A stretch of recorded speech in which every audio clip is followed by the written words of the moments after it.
그린지방이 오디오북. 착한 사람은 세상을 순진하게 믿는다. 말이 곧 진심이고 배려가 곧 사랑이며 예의가 인간의 기본이라고 착각한다. 나도 그랬다. 그러나 세상은 내가 상상하던 동화책이 아니었다. 훨씬 더 날카롭고 훨씬 더 치밀하며 훨씬 더 잔인했다. 내가 가진 착함은 방패가 아니라 표적이었다. 양심은 무기가 아니라 약점이었다. 신뢰는 관계의 기반이 아니라 사기의 시작점이었다. 그래서 나는 상처받았다. 배신당했다. 믿음을 강탈당했다. 그리고 50이 된 지금 나는 스스로에게 말한다. 괜찮아. 혼자 사는 게 훨씬 안전하잖아. 하지만 이 고립된 평화 속으로 완전히 들어가기 전 나는 잊혔던 과거들을 한 번 더 돌아본다. 그것들은 단순한 기억이 아니다.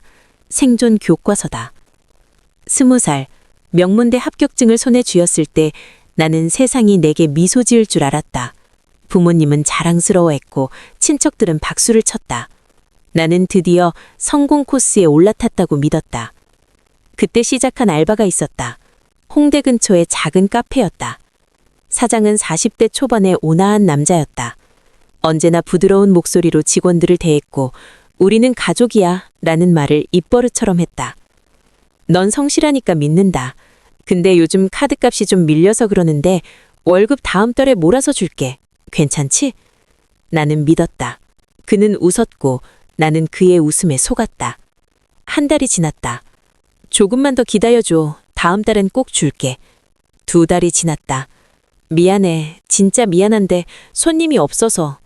3달이 지났다. 어느 날 카페 앞에 폐업 팻말이 붙었다.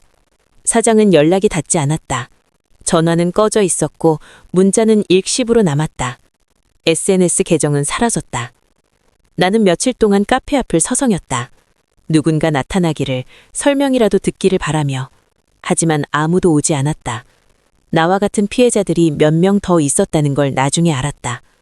우리는 고소장을 썼지만 사장은 주소도 허위였고 이름조차 가짜였다. 그날 나는 깨달았다. 착한 사람은 도망가는 사람의 뒷모습만 바라보게 된다는 것을. 법은 착한 사람을 보호하지 않는다. 법은 영리한 악인을 보호할 뿐이다. 교환학생 시절 프랑스 파리에서 한 여학생을 만났다. 이름은 엘렌. 밝고 친절하고 천진난만했다. 적어도 그렇게 보였다. 우리 서로 도와주며 살자. 외국에서는 이래야 살아남을 수 있어. 그녀는 입버릇처럼 말했다.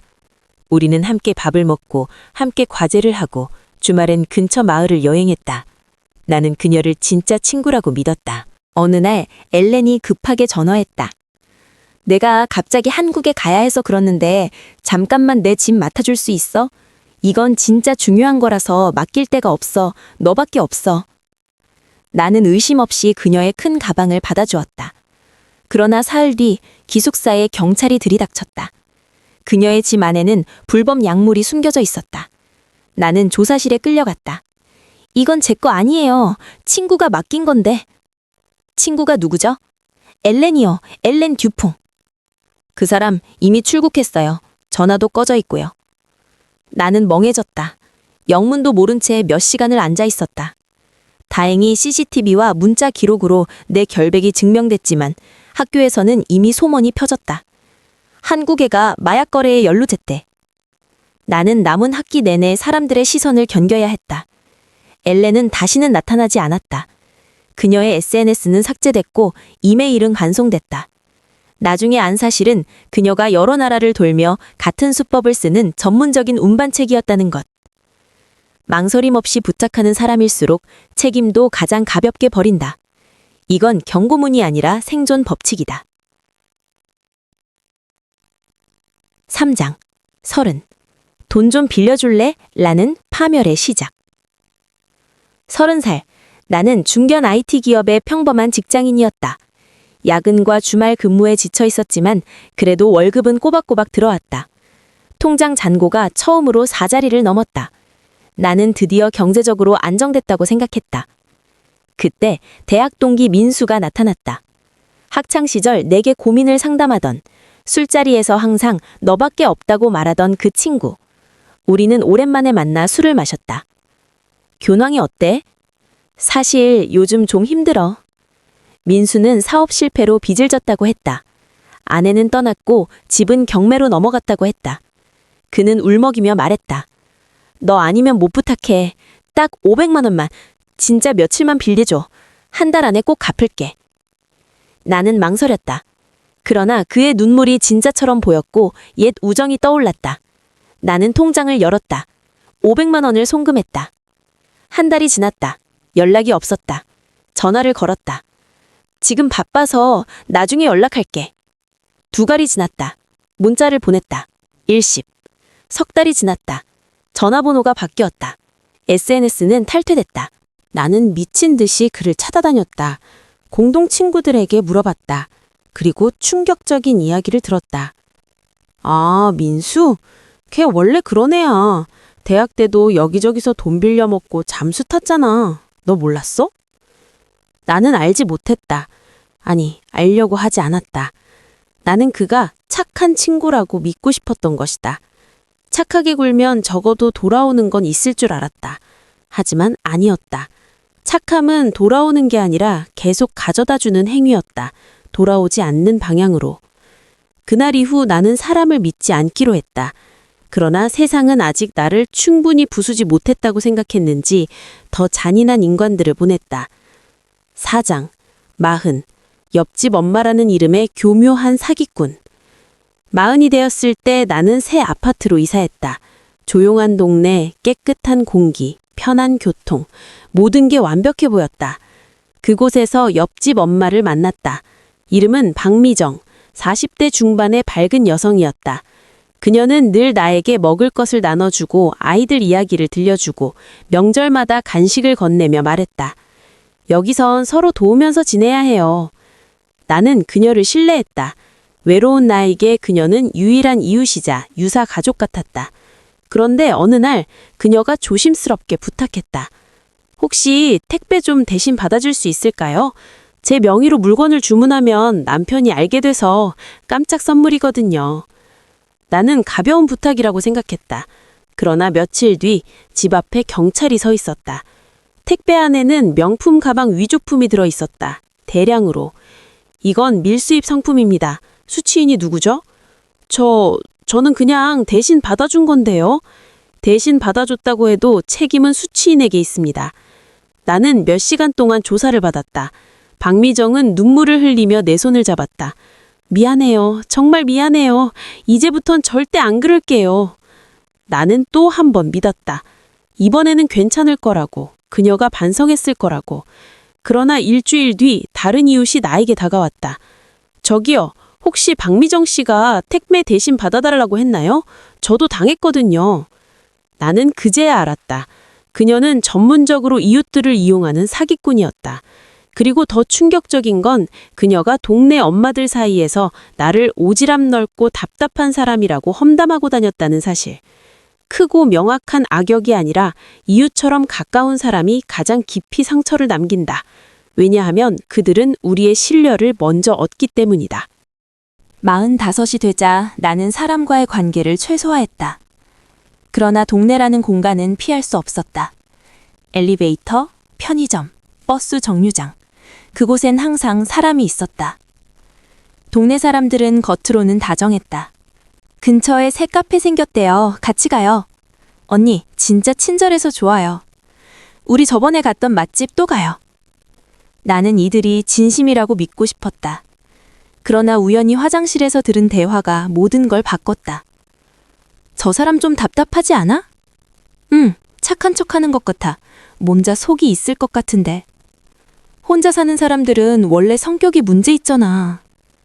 그들은 내가 떠난 뒤 웃었다. 내가 뒤돌면 수군거렸다. 내가 믿으면 이용했다.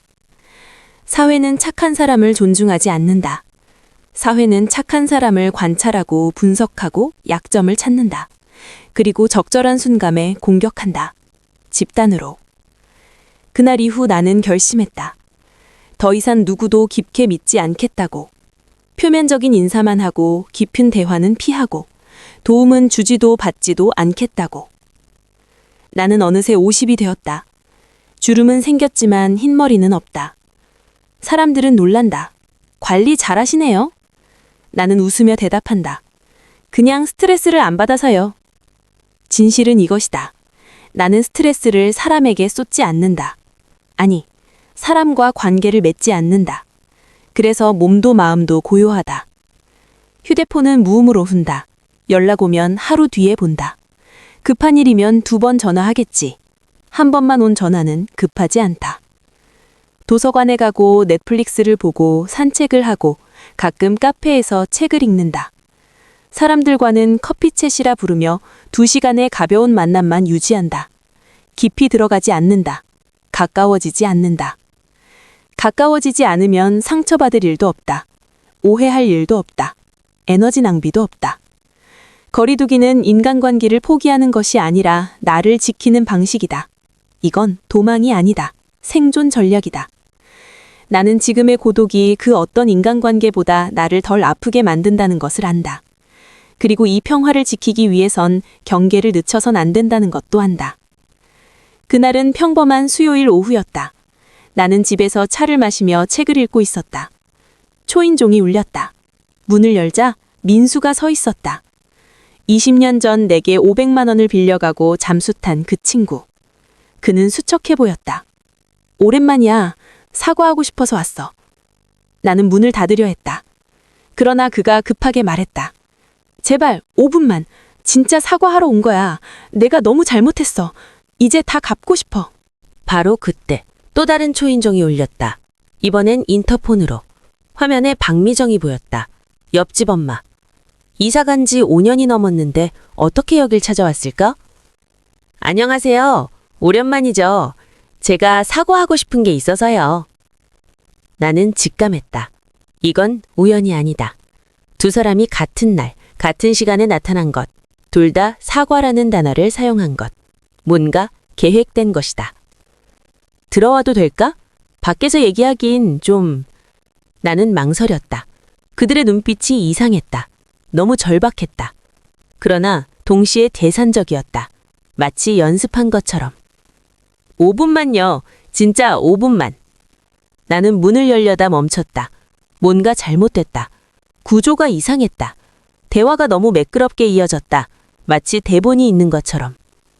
바로 그때 경비 아저씨가 복도 끝에서 나타났다. 그는 급히 다가오며 말했다.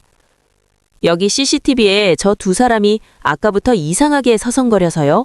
주민이세요? 민수와 박미정의 얼굴이 순식간에 굳었다. 아, 그냥 오해예요. 저희 그냥... 그들은 빠르게 돌아서서 계단 쪽으로 사라졌다. 나는 경비 아저씨에게 물었다. 아저씨, 저 사람들 왜 온 것 같아요?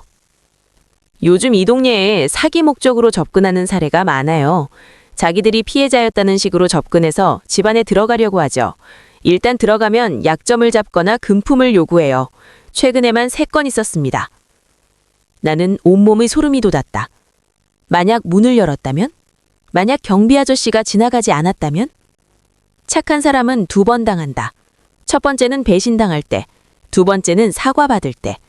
사과는 새로운 공격의 시작이다. 그날 밤 나는 잠을 이루지 못했다. 민수와 박미정이 왜 동시에 나타났을까? 그들은 어떻게 서로를 알게 됐을까? 나는 노트북을 켰다. 검색창에 민수의 이름을 입력했다. 최근 뉴스가 떴다. 다단계 사기 조직 검거, 피해자 200명 이상. 기사 속 용의자 명단에 민수의 이름이 있었다. 박미정도 검색했다. 그녀는 보이스피싱 조직 협력자로 수배 중이었다. 피해 금액만 10억 원. 그녀는 주로 중년 1인 가구를 타겟으로 삼았다. 나는 경악했다. 그들은 우연히 나를 찾아온 게 아니었다. 그들은 착한 피해자 명단을 공유하고 있었다. 1번 당한 사람은 2번 당할 확률이 높다. 그걸 그들은 알고 있었다. 전화가 울렸다. 모르는 번호. 나는 받지 않았다. 문자가 왔다. 언니, 저 미정이에요. 오해가 있는 것 같아서요. 통화 좀 할까요? 나는 번호를 차단했다. 또 다른 번호로 전화가 왔다. 민수였다. 야, 나 진짜 사과하려고 한 거야. 너 왜 이래? 나는 전화를 끊고 경찰에 신고했다. 그러나 경찰은 말했다.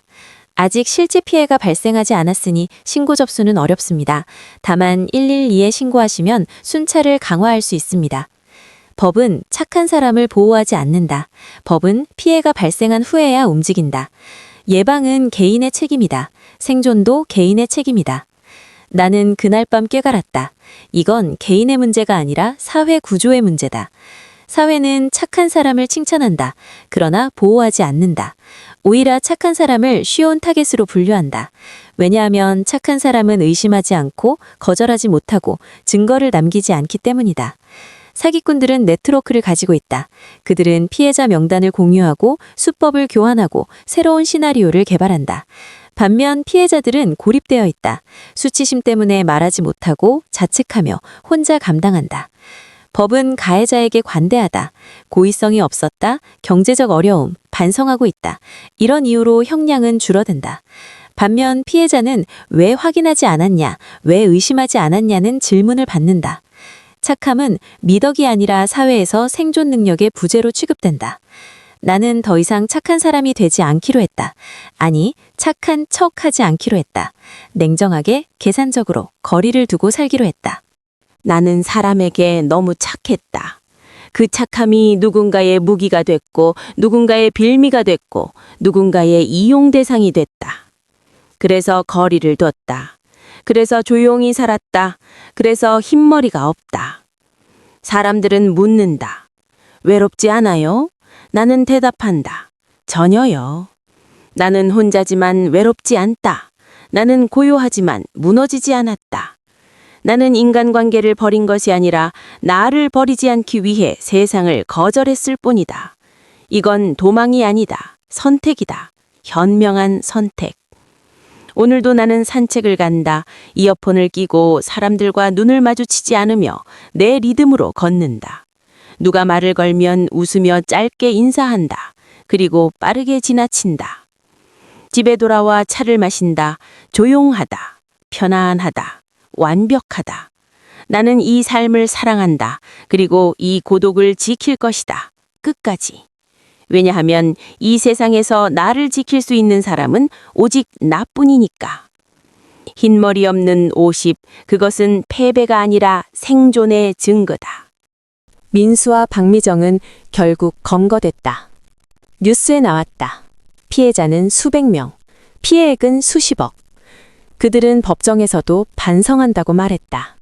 형량은 3년. 나는 뉴스를 끄고 창밖을 바라봤다. 저 밖에도 수많은 민수와 박미정이 있을 것이다. 그들은 지금도 누군가에게 사과하러 왔다고 말하고 있을 것이다. 하지만 나는 더 이상 그 누군가가 되지 않을 것이다. 창밖의 석양이 아름답다. 나는 혼자 차를 마시며 그 풍경을 바라본다. 누구의 방해도, 누구의 부탁도, 누구의 배신도 없는 이 순간. 이것이 내가 선택한 삶이다. 그리고 단 한 번도 나는 이 선택을 후회하지 않는다. 민수와 박미정의 재판 소식을 들으며 나는 법정에 갔다. 방청객으로. 그들의 얼굴을 마지막으로 보고 싶었다. 아니, 확인하고 싶었다. 그들이 정말 처벌받는지. 법정은 차갑고 형식적이었다. 검사는 기계적으로 죄목을 읽었다. 피고인들은 2015년부터 2025년까지 10년간 조직적으로 1인 가구를 타겟으로 사기 행각을 벌였습니다. 피해자는 총 347명, 피해액은 132억 원에 달합니다. 민수의 변호사가 일어났다. 피고인은 깊이 반성하고 있습니다. 경제적 어려움으로 인한 일시적 일탈이었으며 현재 피해 회복을 위해 노력 중입니다. 박미정의 변호사도 이어갔다. 피고인은 두 자녀의 어머니입니다. 가정 해체를 막기 위해 선처를 부탁드립니다. 나는 귀를 의심했다. 132억 원을 가로챈 사람들이 경제적 어려움을 이유로 감형을 요청하고 있었다. 피해자들은? 그들이 겪은 정신적 고통은? 무너진 삶은? 판사는 말했다. 피고인들의 범행은 중대하나 반성의 기미가 보이고 피해 회복 의지가 있으므로 징역 3년을 선고합니다. 3년. 10년간 347명을 속이고 132억을 가로챈 대가가 고작 3년. 나는 법정을 나오며 깨달았다. 이 사회는 착한 사람을 처벌한다. 직접적으로가 아니라 간접적으로. 보호하지 않음으로써, 가해자에게 관대함으로써, 피해자에게 네가 조심했어야지 라고 말함으로써. 재판이 끝나고 며칠 뒤 나는 우연히 한 온라인 커뮤니티를 발견했다. 제목은 사기 피해자 자조 모임이었다. 클릭했다. 거기엔 수천 개의 글이 있었다. 모두 나와 같은 사람들이었다. 친구에게 돈을 빌려줬다가 잠수탄 사람, 이웃에게 도움을 줬다가 범죄에 연루된 사람, 직장 상사를 믿었다가 책임을 떠넘겨 받은 사람. 한 게시글이 눈에 들어왔다. 저는 37살 여성입니다. 대학 동기가 사업 자금이 필요하다며 3천만 원을 빌려갔습니다. 5년이 지났지만 한 푼도 돌려받지 못했습니다. 그 친구는 지금 SNS에 해외여행 사진을 올리고 있습니다. 저는 우울증 약을 먹으며 살고 있습니다. 제가 바보였을까요? 댓글들이 달려 있었다. 당신 잘못 아닙니다. 저도 똑같은 경험했어요. 착한 게 죄가 된 거예요. 나는 처음으로 내가 혼자가 아니라는 걸 깨달았다. 수십만 명의 착한 사람들이 조용히 상처를 삼키며 살고 있었다. 그들은 말하지 않았다. 수치스러워서, 자책했기 때문에, 사회가 네 잘못이라고 말하기 때문에. 나는 글을 썼다. 저는 50살입니다. 20대부터 지금까지 여러 번 당했습니다. 이제는 사람과 거리를 두고 삽니다. 외롭다고요? 아니요, 평화롭습니다. 여러분도 자책하지 마세요. 착한 게 잘못이 아닙니다. 이 사회가 잘못된 겁니다. 몇 시간 만에 수백 개의 댓글이 달렸다. 위로가 됩니다. 저도 이제 거리를 두고 살아야겠어요. 당신 말이 맞아요. 사회가 잘못됐어요. 12장. 악역의 진짜 얼굴. 그들은 왜 반성하지 않는가? 나는 궁금했다. 민수와 박미정 같은 사람들은 왜 반성하지 않을까? 그들에게도 양심이 있지 않을까? 교도소에 수감된 민수에게 면회 신청을 했다. 거절당할 줄 알았는데 승인됐다. 면회실에서 민수를 마주했다. 그는 여전히 멀쩡해 보였다. 오랜만이네. 나는 조용히 물었다. 왜 그랬어? 왜 나한테 그랬어? 민수는 잠시 침묵하더니 말했다. 미안하다는 말하러 온 거 아니었어. 솔직히 말하면 넌 당하기 쉬운 사람이었어.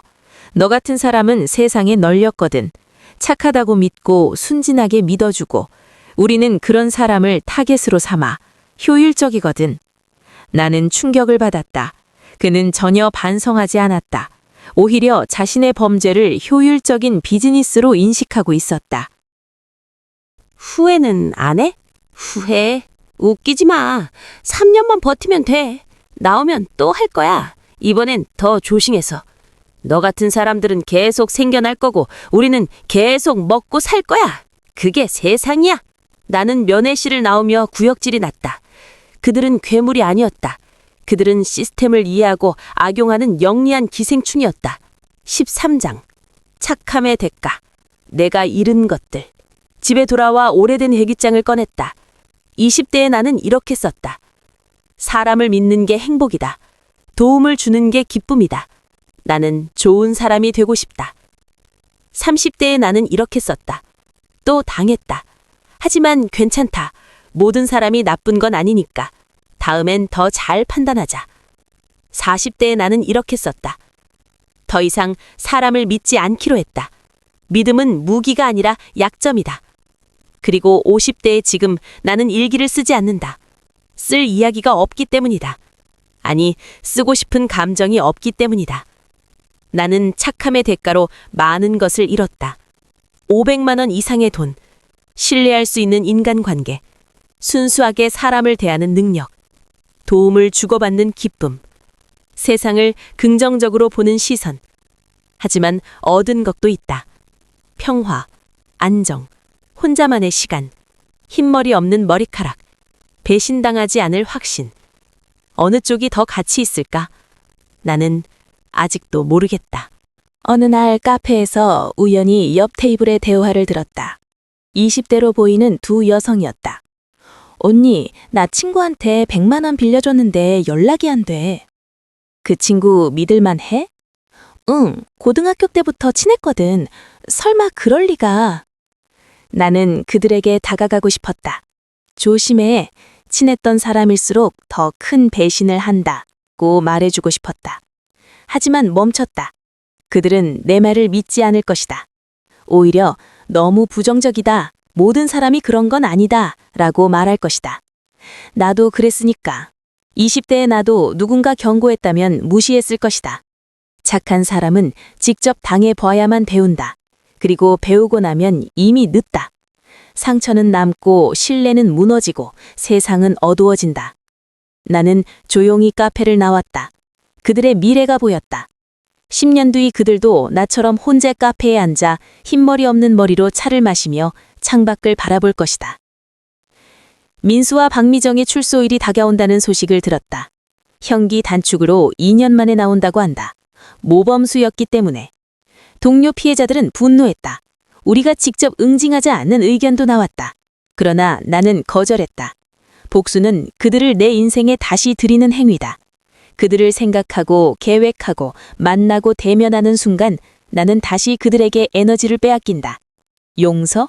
더더욱 아니다. 용서는 가해자를 위한 선물이 아니라 피해자를 위한 해방이라고 하지만 나는 해방될 필요가 없다. 나는 이미 자유롭다.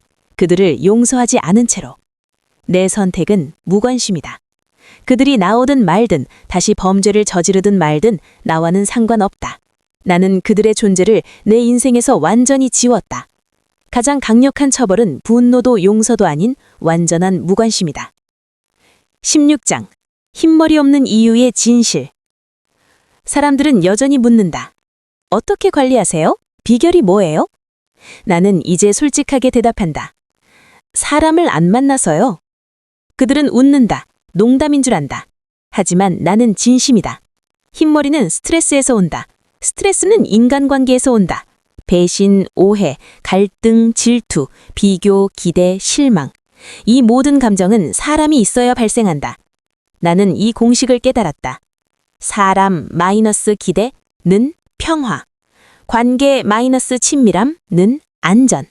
타인 마이너스 신뢰는 보호. 냉소적으로 들릴 수 있다. 비관적으로 보일 수 있다. 하지만 이것은 30년간 수십 번의 배신을 겪은 사람의 생존 공식이다. 그리고 효과가 있다. 내 머리카락이 증명한다. 최종장, 나는 패배자가 아니다. 세상은 나 같은 사람을 패배자라고 부를 것이다. 사회 부적응자, 고립된 중년, 외로운 독거린. 하지만 나는 안다. 나는 패배자가 아니라 생존자다. 나는 도망친 게 아니라 선택했다. 사람들이 나를 상처 입히는 것을 허락하지 않기로, 내 평화를 지키기로, 내 에너지를 낭비하지 않기로. 이 선택에는 대가가 있었다. 외로움이라는 대가. 하지만 그 외로움은 배신의 고통보다 훨씬 견딜만하다. 오늘도 나는 산책을 나간다. 공원을 지나고 강변을 걷고 카페에 들른다. 혼자서 이어폰을 끼고 내 세계 안에서. 지나가는 사람들이 보인다. 친구들과 웃는 사람, 연인과 손잡은 사람, 가족과 함께 있는 사람. 나는 부럽지 않다. 전혀. 왜냐하면 나는 안다. 저 관계들 뒤에 어떤 피로가 숨어 있는지, 어떤 갈등이 기다리고 있는지, 어떤 배신이 일어날 수 있는지. 나는 그 게임에서 내려왔다. 그리고 후회하지 않는다. 에필로프. 2045년 70세의 고백. 20년이 더 지났다. 나는 이제 70세가 됐다. 여전히 흰머리가 없다. 의사들도 신기해한다. 요양원에 들어가지 않았다. 집에서 혼자 산다. 건강하다. 정신도 맑다. 가끔 배달원이 묻는다. 가족은 안 계세요? 없어요. 외롭지 않으세요? 전혀요. 그는 이해하지 못하는 표정을 짓는다. 나는 설명하지 않는다. 최근 뉴스를 봤다. 민수가 다시 사기 혐의로 구속됐다고 한다. 이번에는 10년형을 받았다. 박미정은 이미 5년 전에 다른 사건으로 수감됐다. 나는 아무 감정도 느끼지 않았다. 그들은 이제 내 인생의 일부가 아니다. 창밖을 본다. 석양이 아름답다. 나는 차를 한 모금 마신다. 조용하다. 완벽하다. 누군가는 내 인생을 슬픈 이야기라고 할 것이다. 하지만 나는 안다. 이것은 슬픈 이야기가 아니라 현명한 선택의 이야기다. 착함으로 상처받은 사람이 선택할 수 있는 최선의 삶. 그리고 나는 이 삶을 사랑한다. 여전히, 변함없이, 끝까지. 흰머리 없는 70세. 그것은 패배의 증거가 아니라 승리의 기록이다.